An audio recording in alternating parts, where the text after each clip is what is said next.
रात को अक्सर चोरियां हुआ करती थी, तो ये मुल्क पाकिस्तान में अब रात को या चोरों की हुकूमत बन रही है तो या आधी रात को पेट्रोल की कीमतें बढ़ रही हैं। तो ये जब रात को चोरों एक फैसला ऐसा किया कि हमें मजबूरन साइकिल पे आना पड़ा। खान साहब असी तुहाडे नाल आ, एक पब्लिक एक कौम तुहाडे नाल है। अगर कोरोना उस वक्त आया हुंदा इन्हां ने ते पाकिस्तान दे पंफलेट तकसीम करने सी। साडा प्राइम मिनिस्टर नहीं है, इंपोर्टेड है जेडे साडे ते मुसल्लत कीते गए ने। इहदे बदबूदार कपड़े किसी ने खरीदने कोई नहीं। आप कायदे आजम के बाद हमें दूसरे ऐसे अजीम लीडर मिले। जी अस्सलाम वालेकुम सर। जी वालेकुम अस्सलाम। जी सर जी, आप प्रोटेस्ट में अपनी खराब साइकिल लेके आए हुए यहाँ पे, क्या इतनी मोहब्बत है आपको खान साहब से? क्या मामला पेश है कि आप साइकिल पे यहाँ पहुँच गए? सर खान साहब से मोहब्बत तो हमारी दिलो जान से ज़्यादा है, लेकिन उसके साथ मौजूदा हुकूमत के साथ भी हमारी जो है ना मोहब्बत वो उससे भी ज़्यादा हो गई है कि पहले ये सुना करते थे, बल्कि देखा करते थे बचपन में कि रात को अक्सर चोरियां हुआ करती थी। तो ये मुल्क पाकिस्तान में अब रात को या चोरों की हुकूमत बन रही है तो या आधी रात को पेट्रोल की कीमतें बढ़ रही हैं।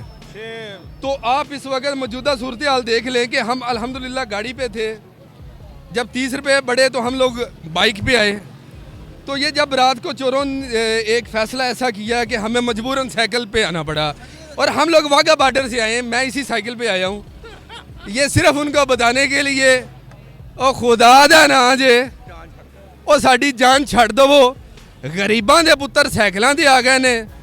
और तुसां हले भी फ्री दे तेल इस्तेमाल कर रहे हो। और मैं सिर्फ यही कहना चाहांगा जनाब तुहाडे मीडिया दे तवासत दे नाल, गरीबां दे बच्चे रुलदे पए ने। अल्लाह करे कि तुहाडे बच्चे रुलन और तुहानू पता लगे कि गरीब दा सुकून बर्बाद करके तुसी किस तरह आराम नाल सौंदे हो। और मैं कहना चाहना दूसरी गल कि अल्लाह करे कि तुहाडा अल्लाह रब्बुल इज़्ज़त रातां दियां नींदां बर्बाद कर दवे जिस तरह तुसी इस कौम दी नींद बर्बाद कीती है। और अल्लाह तुहानू आखिरत दे अंदर भी जिहड़ा है ना, मैनू उम्मीद है इंशाअल्लाह जो तुसी जुल्म कर रहे हो और जुल्म जिहड़ा है वो मिट के रहिंदा और इंशाअल्लाह हक दा अलम जिहड़ा सर बुलंद हो के रहिंदा। और इंशाअल्लाह सुम्मा इंशाअल्लाह तुसी देखना और मेरे अल्फाज सर तुसी याद रखना, अल्लाह ने इन्हां दा सुकून भी बर्बाद करना, इन्हां ने इस कौम दा सुकून बर्बाद किया। और तुसी देखो कि सैयदना फारूक आजम रजी अल्लाह तआला अन्हु ने की फरमाया सी। सैयदना फारूक आजम रजी अल्लाह तआला अन्हु जिस वक्त हुक्मरान सी और उन्हें आख्या सी कि अगर मदीने दे अंदर बल्कि नहीं उमर दी जिथे हुकूमत है, अगर एक प्यासा कुत्ता भी मर गया और उमर क़यामत वाले दिन उसका भी जवाब देवे। और इस कौम ने जिहड़ा जुल्म इस जालिम हुक्मराना ने जिहड़ा जुल्म इस कौम ने नाल कीता, इंशाअल्लाह अल्लाह ने इन्हां दा सुकून बर्बाद करना। और इंशाअल्लाह खान साहब असी तुहाडे नाल आ, एक पब्लिक एक कौम तुहाडे नाल है। असी इंशाअल्लाह सबर कर रहे हैं, तहम्मुल दा फैसला कर रहे हैं और इंशाअल्लाह ये जालिम हुक्मरान बर्बाद होंगे। अगर ए जालिम हुक्मरान साडे को मसला खत्म ना होए ते आने वाला जिहड़ा वक्त है वो कैसा वेख रहे हो? सर आने वाला वक्त तुसी तुहाडे सामने आ कि पिछले 3.5 साल दे अंदर खान साहब ने अगर ये कहंदे ने तेल वधाया और शुक्र असी कर रहे हैं कि इन्हां दे दौर दे अंदर कोरोना नहीं आया। अगर कोरोना उस वक्त आया हुंदा इन्हां ने ते पाकिस्तान दे पंफलेट तकसीम करने सी, इन्होंने साडे बच्चे तक भेज देना सन। सर बच्चे नहीं, मेरी गल तुसी सुनो पहले, मैनू थोड़े मौका दवो कि इन्होंने जिहड़ा इश्तिहार अखबारां दे अंदर शाया करने सी कि मुल्क दा फलां हिस्सा असी बेच रहे हैं, आओ साडे कोल खरीदो, साडे कोल इन्ने सोर्सिस नहीं है। और मौजूदा वक्त के अंदर तुसी देखो कि जो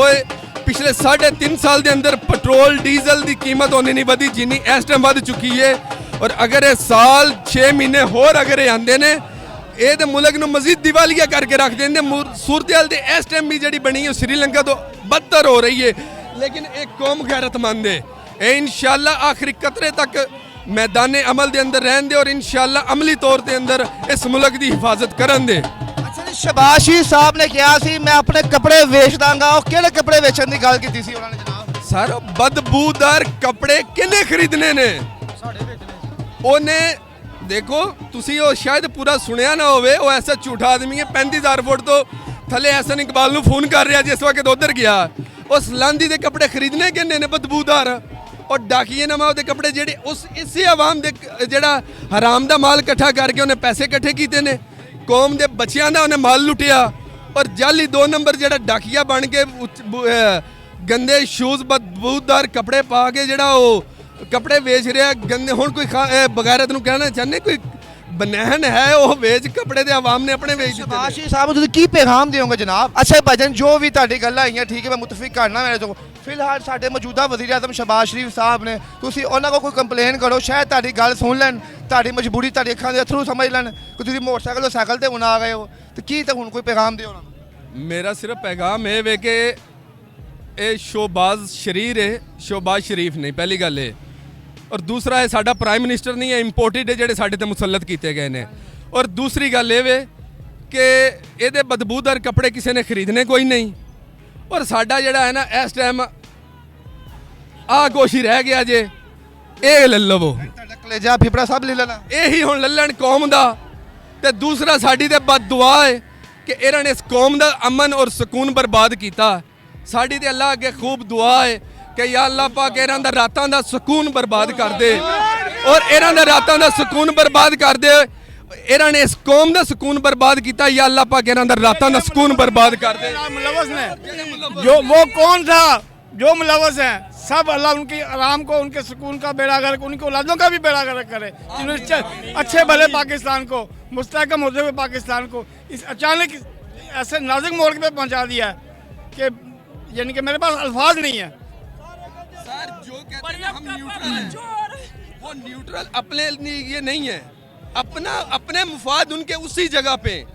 बेड़ा गर्क हो रहा है इस कौम का बड़ी इज्जत थी फौज की मेरे दिल में अब भी है आगे खामोशी है मेरी अब कोई इज्जत नहीं खामोशी है नहीं और कुछ नहीं फौज मेरी है इमरान खान साहब को क्या पैगाम देंगे सर आप? खान साहब सबसे पहले तो हम लोग आपसे ये कहना चाहते हैं कि आप अपने साथ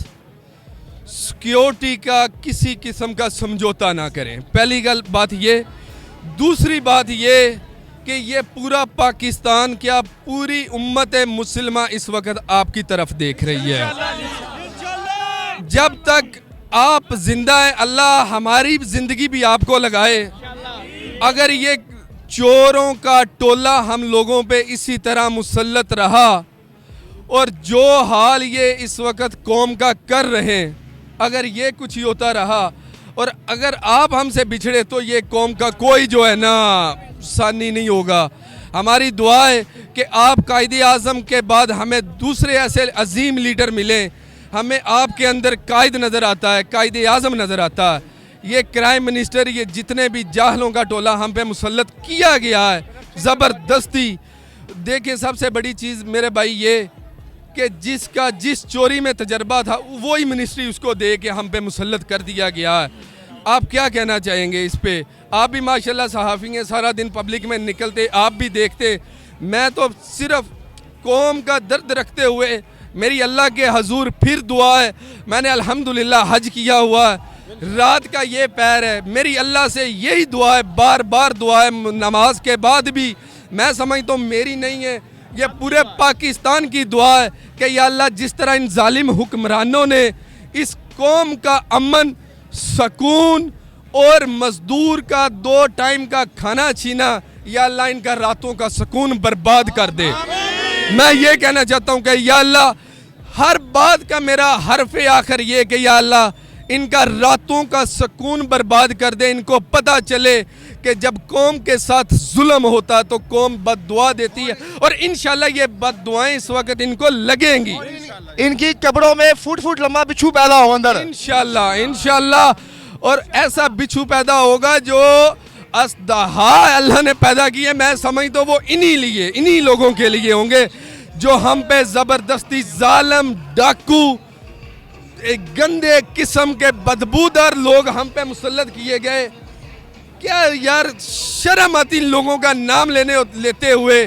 कैसे जाहल तरीन तबका हम लोगों पे मुसल्लत किया गया इंशाल्लाह हम सबकी दुआ कबूल फरमाएंगे और हमारा मुल्क दोबारा खुशहाली की तरफ आएगा मेरा फिर आखिर पे वो ही है कि या अल्लाह ये क्राइम मिनिस्टर इम्पोर्टेड हुकूमत जो गैर मुल्की साजिश के ज़रिए हम पे मुसल्लत की गई है या अल्लाह इनका रातों का सुकून बर्बाद कर दे या अल्लाह रातों का सुकून बर्बाद कर दे बहुत शुक्रिया भाई साहब थैंक यू